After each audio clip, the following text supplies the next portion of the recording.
Maging ready na po ang ating puso't isipan sa pakikinig po ng salita ng Panginoon. Kasi kung hindi po tayo makikinig sa salita ng Panginoon, konting pagsubok lang, matutumba po tayo. Kaya napaka-importante po nito na mapakinggan po natin. Tinatawagan ko na po ang mahal nating Bishop. Good evening. Palakpakan po natin ang Panginoon. Hallelujah. Sa gabi pong ito ay talagang ang kaaway umaatake. Pero hindi po magtatagumpay ang kaaway. Amen? Amen. Kasi sinabi ng banal na kasulatan, we are more than conquerors in Christ. Ang yaman din niya po ta napintas nga panahon tipay na kada tayo di dahi ngarabi. Amen. Maminsan pa yung palakpakan tayo niya po Diyos. Dito po sa aklat ni Dr. Locke, chapter 19, verses 1 up to 10. Dito po yung kwento patungkol po sa buhay ni Zaccheo. Nung si Zaccheo ay na-encounter niya ang ating Panginoong Jesucristo. Ang sabi po dito sa King James Version sa Tagalog, at siya'y pumasok at nagdaan sa Jericho. At narito, isang lalaki na tinatawag sa pangalang Zaccheo, at siya'y isang puno ng mga maniningil ng buwis, at siya'y mayaman. At pinagpipilitan si Jesus kung sino kaya siya, at hindi mangyari dahil sa maraming tao sapagkat siya'y panda. At tumakbo siya sa unahan at umakyat sa isang punong kahoy na sikumoro upang makita siya sapagkat siya'y magdaraan sa daang yaon. At nang dumating si Jesus sa daang yaon, ay siya'y tumingala at sinabi sa kanya, Zaccheo, magmadali ka at bumaba ka sapagkat ngayon kinakailangang ako'y tumuloy sa bahay mo. At siya'y nagmadali at bumaba at tinanggap siyang may tuwa. Verse 7. At nang makita nila ito, ay nangagbulong-bulungan silang lahat na nangagsasabi, siya'y pumasok na nanuluyan sa isang taong makasalanan. At si Zaccheo ay nagtindig at sinabi sa Panginoon, narito, Panginoon, ang kalahati ng aking mga pag-aari ay ibinibigay ko sa mga dukha. At kung sakalit nakasingil akong may daya sa kanino mang tao, ay isasauli ko ng makaapat. At sinabi sa kanya ni Jesus, dumating sa bahay na ito ngayon ang pagkaligtas, sapagkat siya'y anak din naman ni Abraham. Sapagkat ang anak ng tao ay naparito upang hanapin at iligtas ang mga nawala. Pagpalain ng Panginoon ng kanyang masalita na atin pong nabasa. Mula po sa talatang ito ay nais ko pong bigyan ng paksa ang mensahe ng Panginoon, the adaptable attitude of Zacchaeus towards Jesus. Yung mga madaling gayahin na pag-uugali ni Zaccheo patungkol kay Jesus. Alam nyo, tayo pong mga tao na nilikha ng Panginoon ay may mga iba't ibang pag-uugali. Minsan nga, expression natin, masyado kang attitude, di ba? Mas ma-attitude ka. Kaya because of that attitude, sometimes hindi nagkakasundo ang magkaibigan, hindi nagkakasundo ang magkapitbahay, hindi magkakasundo ang magkakapamilya because of the attitude na hindi maayos o hindi maganda. Kaya nagiging expression natin na masyadong ma-attitude yun, pastor. Masyadong ma-attitude yun. Pero dito po, may attitude po si Zaccheo na kailangang dapat nating gayahin pagdating sa ating Panginoong Hesus. Minsan kapag may attitude yung ating kaibigan, yung ating mag-kapitbahay, sinasabi natin, medyo ingat-ingat ka doon kasi may ibang attitude yun. Ang attitude nun, maganda pagkaharap ka niya, pero pag nakatalikod ka, naku, ikaw na yung pinakamasamang tao sa lahat. So may mga ganong attitude. Pero dito po, makikita natin itong si Zaccheo. Sino ba si Zaccheo? Si Zaccheo po ay isang pandak na tao. Si Zaccheo po ay isang maniningil ng buwis. Siya yung pinaka-chief ng maniningil ng buwis. Kumbaga, siya yung pinaka-hit ng BIR. Yung nakakasakop dito sa Rosales, sa iba't ibang bayan ng Pangasinan, parang siya yung RDO, yung tinatawag na Regional Revenue District Officer. Yun yung opisina doon sa Ordanita City. So siya yung pinaka-chief ng maniningil ng mga buwis. At dahil siya po ay maniningil ng buwis, kilalang-kilala si Zaccheo na napakayaman niyang tao. Kilalang-kilala, edukado si Zaccheo, pero kaya nga lang, ang problema lang sa kanya, yung pandak siya. At nung mabalitaan na si Zaccheo, ay daraan si Jesus, papunta sa Jericho at daraan sa kanilang lugar, marahil si Zaccheo ay nababalitaan na niya ang patungkol kay Jesus. Marahil nabalitaan na ni Zaccheo yung pagpapagaling ni Jesus sa babaeng 12 years ng dinudugo. Marahil nabalitaan na ni Zaccheo yung pagbuhay ni Jesus sa anak ni Jairo na namatay yung bata, na hiningahan ni Jesus. Marami na hong nabalitaan si Zaccheo patungkol kay Jesus. Kaya, nung mabalitaan niya na dadaan si Jesus sa kanilang lugar, meron pong attitude si Zaccheo na kailangan nating gayahin. Number 1 attitude of Zaccheo, makikita po natin dito sa verse 3 at 4. At pinagpipilitan niyang makita si Jesus kung sino kaya siya. At hindi mangyari dahil sa maraming tao sapagkat siya ay panda. At tumakbo siya sa unahan at umakyat sa isang punong kahoy na sikomoro upang makita siya sapagkat siya ay magdaraan sa dapong yaon. Number 1 of attitude of Zacchaeus towards Jesus na dapat nating gayahin is eagerness to see Jesus. Meron siyang kasigasigan na makita kung sino itong si Jesus. Dahil nung time na yan, nung nagdaraan si Jesus, ang daming mga taong sumusunod kay Jesus. Kaya nga lang sabi ng Biblia, pandak si Zaccheo. Kaya dahil sa pandak siya, hindi siya makasingit. Sino pong nakakita? Sa kuya po kasi pag panahon ng kampanya, sa kuya po, pag may motorcade, at sa isang sasakyan, nandoon si Daniel Padilla, dahil taga-kuya po si Daniel Padilla, kasama niya si Catherine Bernardo, dinudumog ng tao yan. Dinudumog ng tao. Huwag pa lang yun na, motorcade. Lalong-lalo na, pag kampanya, pag nagkaroon na, nagtanghal na sila doon sa stage, ang mga tao, kahit siksikan, andon yung mga tao. Naranasan ko po yung gano'n na nakipagsiksikan. Ganito po yung buhay ni Zaccheo. Sa dami ng tao na sumasama kay Jesus, at si Zaccheo ay hindi siya nanatili na, hanap ko nga mapano yung nakatadumot kay tao. Pero ang ginawa ni Zaccheo, tinignan niya ngayon yung direksyon kung saan papunta si Jesus. At nung nakita niya na si Jesus ay papunta sa direksyon na yon, ang ginawa ni Zaccheo, nauna na siya, tumakbo na siya, nauna na. At siya ay umakyat sa puno ng sikomoro. Yung sikomoro, ibig sabihin, puno ng mga tinik. Kung sa panahon natin ngayon, isuday-tuday the vortex. Di ba yung, ano bang Tagalog ng the vortex? Yung matinik na puno, ang hirap akyatin. Pero yung matinik na puno yon, inakyat ni Zaccheo. Kasi alam niya, nakita na yung direksyon, alam niya na nadaan si Jesus doon sa lugar na yon.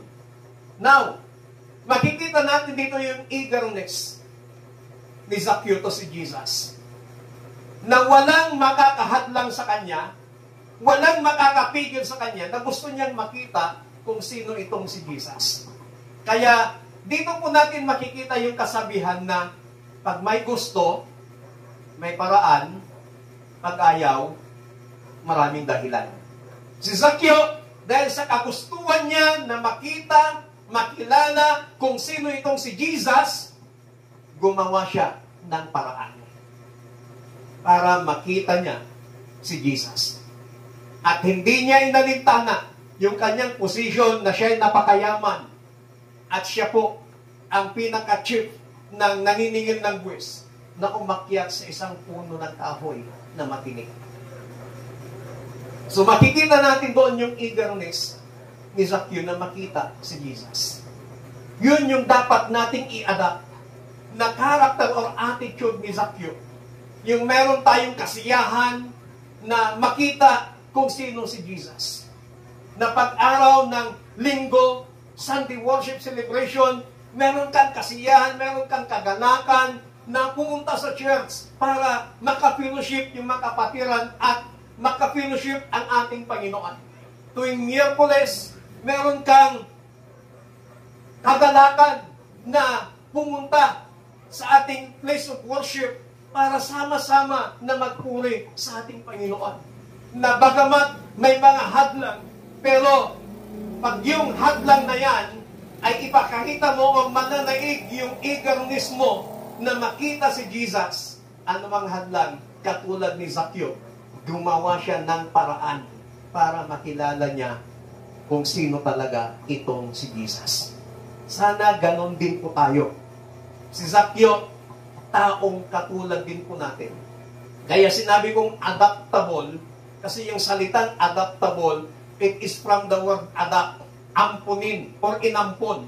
Madaling gayahin, madaling ampunin na attitude ni Zaccheo. Kaya dapat tayo po ay magkaroon din sana ng eagerness na makita, makilala kung sino itong Panginoong Jesus na to. Marami na din po tayong napakinggan na salita, napakinggan na mensahe patungkol kay Jesus. But magkaroon pa sana tayo ng eagerness na makilala kung sino talaga itong si Jesus. Si kapatid na Pablo, sa Philippians chapter 3 verse 10, ang sabi ni kapatid na Pablo, one thing I desire is to know Christ deeply. Si Pablo kilala na isang abogado, interpreter of the law. Hindi lamang basta-basta abogado, but interpreter of the law. Nire-respeto sa kanilang lugar. Iginagalang sa kanilang lugar. Napakayaman ni Pablo. Pero nung bago niya makilala ang Panginoon, tinutulog sa niya ang mga mananampalataya katulad nito. Kanya pong tinutulig sa, pinapahirapan, hanggang sa time na ma-encounter niya ang Panginoon. At nung na-encounter niya ang Panginoon, nakilala niya si Jesus, marami ng patunay kung paano niya naranasan yung katapatan, yung kabutihan ng ating Panginoon, but dumating yung punto na isa lamang ang dihangarin ni Pablo. Sabi niya, one thing I desire is to know Christ deeply. Katulad ni Zaccheo, nagkaroon siya ng hangarin, kagalakan na makilala kung sino itong si Jesus. Marahil tanungin ko po kayo ngayon, kung kilala ba natin si Jesus, marahil sabihin po natin, yes, Pastor, si Jesus ang aming tagapagligtas. Si Jesus ang napako doon sa krus ng Kalbaryo. Si Jesus ang tumubos ng ating mga kasalanan. Yes, totoo po yan. But there are times in our lives that God wants to reveal Himself in our lives. In times of sicknesses, God wants to reveal Himself that He is our healer. In times of loneliness, God wants to reveal Himself that He is our peace. He is our partner. In times itikinaawan sa kawalan ng buhay, God wants to reveal Himself that He is our provider. Maraming pagkakataon na gustong ipakilala ni Jesus ang kanyang sarili sa atin, but hindi natin makikilala ng gusto si Jesus kung sino siya sa ating mga buhay kung wala tayo ng katulad ng attitude ni Zaccheo na eagerness to si Jesus, eagerness to know Jesus. Like Zaccheo and Apostle Paul. Kaya mga kapatid, sa gabi pong ito, magkaroon sana tayo ng attitude like Zaccheo, eagerness to si Jesus. Pag gusto, may paraan. Pag ayaw, maraming dahilan. Si Zaccheo, dahil gusto niya na makilala talaga si Jesus, gumawa siya ng paraan. Pangalawa, na attitude ni Zaccheo na makita natin dito. Sa verse 6 and 7, mula sa 5. At nang dumating si Jesus sa dakong yaon, ay siya'y tumingala at sinabi sa kanya, Zaccheo, magmadali ka at bumaba ka, sapagkat ngayoy kinakailangan ako'y tumuloy sa bahay mo. At siya'y nagmadali at bumaba at tinanggap siyang may tuwa. Anong makita po natin dito? Na pag-ugali ni Zaccheo. Sa verse 6, at siya'y nagmamadali at bumaba at tinanggap siyang may puso. Obedience. Yung una na attitude ni Zaccheo, eagerness to si Jesus. Pangalawa, obedience. Habang naglalakad si Jesus, nung marating niya yung puno ng sikumoro, kung nasaan umakyat si Zaccheo, huminto si Jesus at siya'y tumingala. At ang sabi niya, Zaccheo, magmadali ka, kailangan mong bumaba, sapagkat kailangan kong tumuloy sa bahay mo. Hindi sinabi ng Biblia na, Panginoon, wag mo na. Wala akong naihandang merienda. Panginoon, walang tao sa bahay. Panginoon, hindi ako nakalinis sa bahay. Pero ang sinabi ng Biblia, nagmadali si Zaccheo at buong kagalakan tinanggap si Jesus. Anong klaseng obedience meron si Zaccheo? Immediate obedience. Dagli ang pagsunod. Lagi po natin tandaan, partial obedience is disobedience. Pag sinabi nating partial obedience, may pinapasabi sa iyo, may pinapagawa sa iyong Panginoon, yung 99% ginawa mo, yung 1% hindi mo ginawa, that is partial obedience. It means disobedience. Kasi ang gusto ng Panginoon, yung pagsunod sa Panginoon. Hindi basta-basta pagsunod. Immediate obedience. Meron pong isang kwento. Meron pong isang tao, isang Kristiyano, na siya ay nagmamaneho ng kanyang sasakyan, paakyat ng bagyo. At dahil umuulan, nadisgrasya itong taong ito. At nung siya nadisgrasya, nakahawak sa sanga ng punong kahoy. Sumigaw ang lalaking ito, sabi niya, dahil madilim. Sumigaw ang lalaking ito, Panginoon, tulungan mo ako, iligtas mo ako. Tumugon ng Diyos, bumitaw ka. Ang lalaking ito, ayaw bumitaw, sabi niya, Panginoon, iligtas mo ako, tulungan mo ako. Isa lang ang sagot ng Panginoon, bumitaw ka. Dahil takot itong lalaking ito, dahil nga pangin yan, takot siya, ayaw niyang bumitaw, nagpakahirap siya sa kalalambitin kung anong ginagawa niya, yung mga paa niya, kung ano nang ginawa niya sa kalalambitin, dahil nangawit na siya. Sa lahat ng sigaw niya, sa lahat ng paghingi niya, nagtulong sa Panginoon na, Diyos ko, tulungan mo ako. Isa lang ang sagot ng Panginoon, bumitaw ka. Itong lalaking ito, ayaw bumitaw. Talagang nagpakahirap siya kinabukasan nung magliliwanag. Makita niya, yung paa niya halos sasayad na pala sa lupa. Kung yung paghingi niya ng tulong at sinabi ng Panginoon, bumitaw ka, nung time na yan, nagkaroon na sana siya ng agarang pagsunod, hindi na siya na nagpakahirap. Kaya siya pinabibitaw ng Panginoon kasi alam ng Diyos, ligtas siya. Sometimes sa buhay po natin, may mga pinabibitawan sa atin ng Panginoon, ayaw nating bitawan. Anak, bitawan mo yan. Ayaw natin.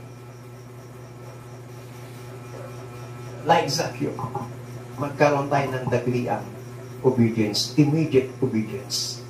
Pangalawa, anong klaseng pagsunod? Meron si Zacchaeus. Hindi lamang immediate obedience, but full obedience. Buong pagsunod. Hindi siya nagtanong, anong gagawin mo sa bahay ko, Panginoon? Nung sinabi ni Jesus, Zacchaeus, magmadali ka, sabi ni Jesus, magmadali ka at kailangan mong bumaba.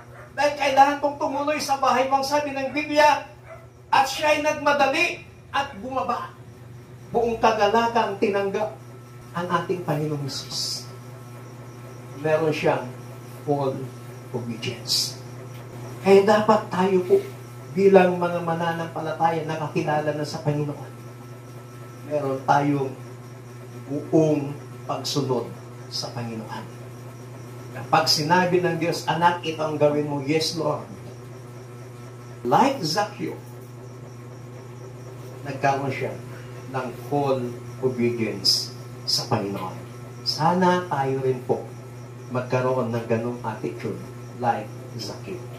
Pangatlo, at ang panghuli na pag-uugali ni Zacchaeus na dapat nating pularan. At nang makita nila ito, ay nangagbulong-bulungan silang lahat na nagsasabi, siya'y pumasok na nanunuluyan sa isang taong makasalanan. Ito na sa verse 8. At si Zacchaeus ay nagtindig at sinabi sa Panginoon, narito, Panginoon, ang kalahati ng aking mga pag-aari ay ibinibigay ko sa mga dukha. At kung sakalit nakasingil akong may daya sa kanino mang tao, ay isasauli ko ng makaapak. Ano makikita po natin dito? Willingness to be changed. Nung tumuloy si Jesus sa bahay ni Zacchaeus, wala pa mang sinasabi si Jesus, pero itong si Zacchaeus ay tumayo at nagsabi, Panginoon, ang kalahati ng aking ari-arian ay pamamigay ko sa mga dukha.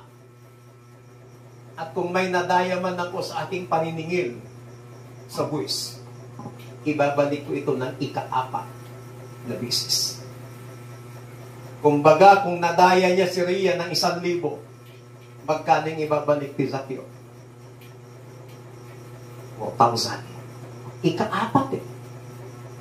Hindi po tayo makakaranas ng pagbabago kung wala tayong willingness. 2016, panahon ni Digong.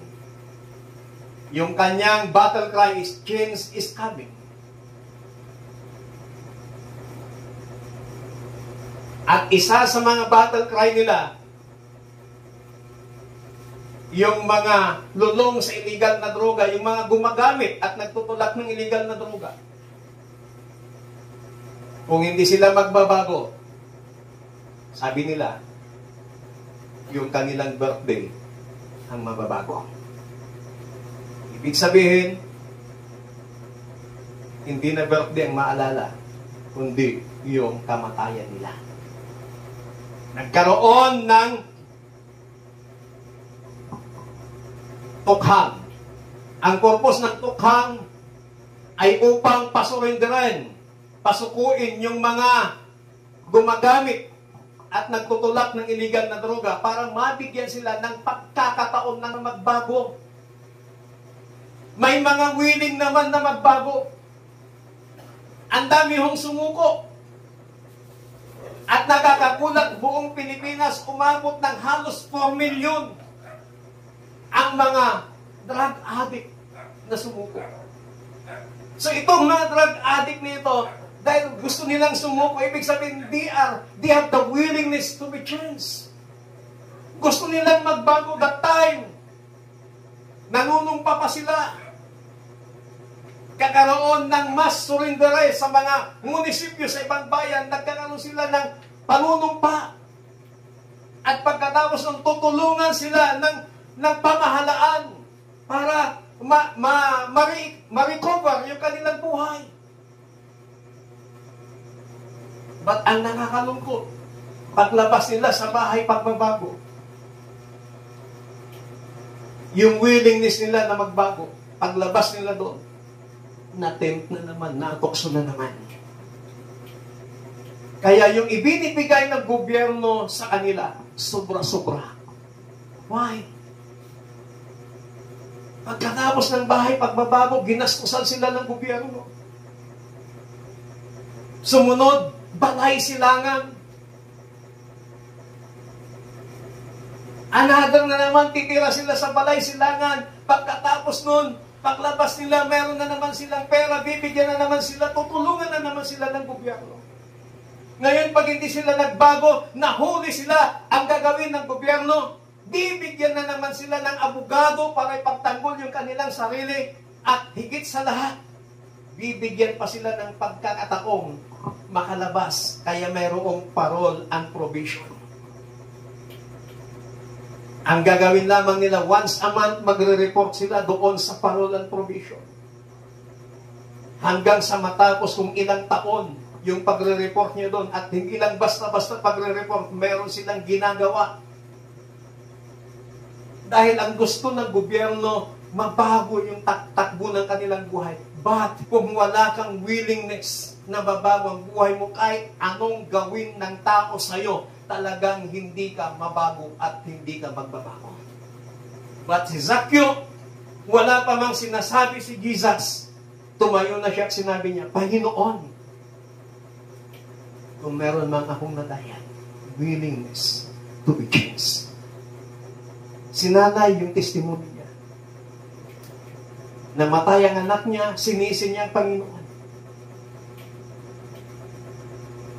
Wala na akong Diyos, ang sabi ni nanay. Pero ang testimony niya kanina,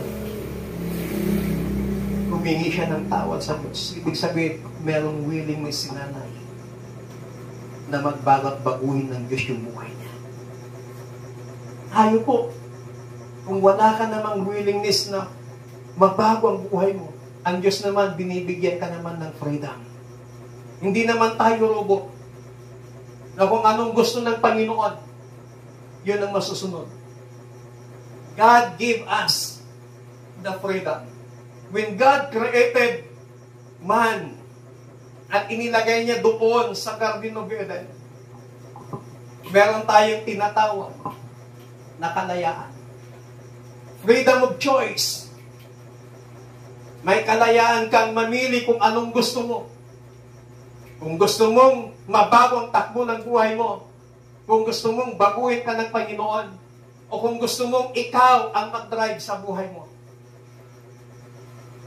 Yung kalayaan mong yun, dapat magamit natin para sa kalwalatian ng ating Panginoon. Like Zacchaeus, meron siyang willingness to be changed. Kumusta po tayo, mga kapatid? Gusto ba natin na baguhin ng Diyos yung takbo ng ating buhay? Ako po'y naniniwala na tayo hindi mananatiling ganito. Darating ang araw, aayusin, babaguhin ng Diyos yung takbo ng ating buhay kung meron tayong willingness to be changed. Sabihin natin, Panginoon, narito ako.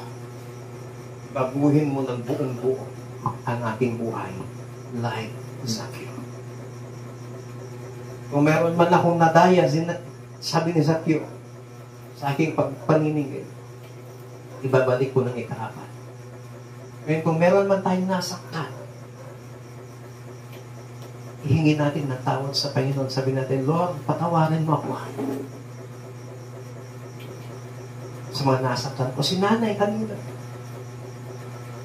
Sometimes, hindi niya mapigilan yung kanyang bibig sa pagsasalita. Nakakasakit minsan. Pero ang sabi niya, Panginoon, tulungan mo ako. Aramidang na dahi bibig ko, iti panagsa ko, na kay ayaw kumating ka. May willingness. Yung pag-acknowledge mo pala, yung weakness mo, yung kahinaan mo sa Panginoon, ibig sabihin, nagpapakita yon ng willingness mo para baguhin ka ng Panginoon. Ano ba yung mga nakikita mong weakness mo sa buhay? Managputpudot ba ti ulong?